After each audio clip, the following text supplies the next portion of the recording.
Jadi ini tadi ceritanya aku mau mikat burung serindit ya teman-teman. Tapi aku bingung banget nih teman-teman. Kenapa setiap aku mikat burung serindit aku nggak pernah dapet nih teman-teman.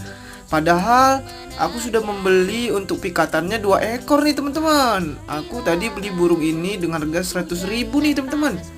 Tapi aku heran kenapa burung serinditnya nggak mau ke bawah ya teman-teman. Aduh, ini aku jong ya teman-teman. Dan karena jong ini aku rencananya memikat burung kecil aja ya teman-teman. Karena ini tadi burung serindit